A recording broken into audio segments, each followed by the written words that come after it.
지난번에 영어 액센트에 대해서 말씀드렸더니 조회수는 아주 실망스럽게 적었습니다. 다만 어떤 분이 수험생들을 위해서 좀 더 아는 게 있으면 풀어달라고 하네요. EX로 시작하는 단어의 발음이 X인 경우가 있고 이그즈인 경우가 있습니다. 예컨대 exhibit, EX는 발음 기호로 이그즈가 되고 그 명사형인 exhibition의 EX는 발음 기호로 X가 됩니다.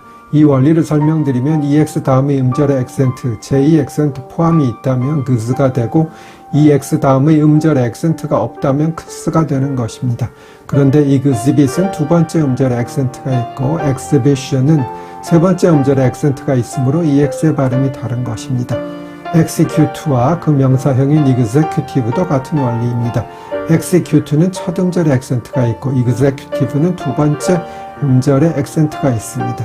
exam도 당연히 두 번째 음절의 액센트가 있지요.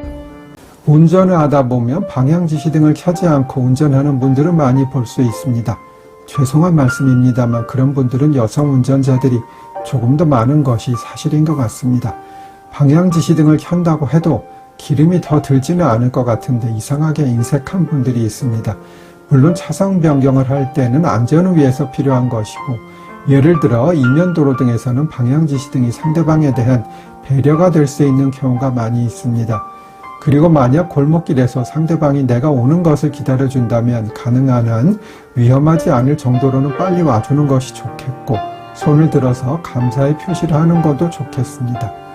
오래전에는 손을 들어주는 사람도 꽤 있었는데 지금은 거의 없는 것 같습니다. 저는 나이가 들어서 그런지 지금도 가끔은 손을 들어 고맙다는 표시를 하기도 합니다. 생일 축하 노래는 어떻게 박수를 쳐야 할까요? 이것은 말로 표현이 어렵네요. 제가 노래는 잘 못하지만 박수를 치면서 노래를 불러보도록 하겠습니다. 1번입니다. 생일 축하합니다. 생일 축하합니다. 2번입니다. 생일 축하합니다. 생일 축하합니다. 3번입니다. 생일 축하합니다. 생일 축하합니다. 어떤 게 정답일까요? 1번 또는 3번이 음악상으로는 맞습니다. 그런데 현실은 2번으로 많이 하고 있습니다. 2번이 왜 틀렸냐 하면 생일 축하 노래는 3박자이기 때문에 강약약 강약약 이렇게 되는 리듬인데 두 번째로 하면 음악적으로는 너무 맞지 않는 것입니다. 사실 3번이 제일 적절할 수도 있으나 그러면 너무 심심해서 현실적으로는 1번이 제일 적절하다고 생각합니다. 웃자고 쓸데없는 말씀 한번 드려보았습니다. 부동산 등기부는 믿어도 될까요?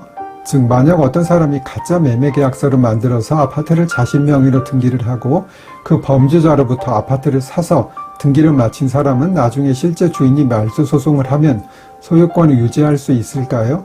정답은 노입니다. 일단 원인 무효로 된 등기가 있으면 그 등기는 절대적으로 무효이고 그 후 등기를 믿고 돈을 지급했더라도 소유권을 취득하지 못합니다. 이는 등기부에 공신력이 없기 때문입니다. 우리 법제가 등기에 공신력을 부여하지 않고 있기 때문에 위의 사례는 어쩔 수 없는 것입니다. 시간이 조금 남아서 등기부의 갑구, 을구에 대해서 설명을 드립니다. 갑구는 소유권에 관련된 것이고요. 을구는 제한물권에 대한 것입니다. 제한물권으로 주로 등기부에 올라가는 것은 은행에서 돈을 빌릴 경우 설정되는 근저당권을 알아두시면 되겠습니다. 법률 용어는 시대의 변천에 따라 조금씩 달라집니다.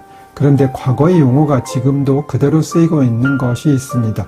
조금만 예를 들어 드릴게요. 지불이란 말은 구민법 시대에 사용되던 말이고 지금은 법문에 지급이라고 되어 있습니다. 하지만 지금도 지불이란 말이 판결문에 엄청 많이 보입니다. 소송이 어디 법원에 있다 하면 지금은 계속이라고 표현합니다. 그렇지만 구법시대의 용어인 계류를 지금도 많이 사용합니다. 차압도 압류라 해야 하고 집달리는 집행관이라 해야 하며 법문에서 사망하다는 어느 순간에 죽다로 바뀌었네요. 그리고 지금은 명도라는 개념이 없어져서 인도로 포함이 되었습니다. 필요적은 필수적으로 바뀌었고요. 응소관할은 변론관할이라고 해야 맞습니다. 이런 것은 굉장히 많이 있는데 다음에 시간이 되면 또 말씀드릴게요.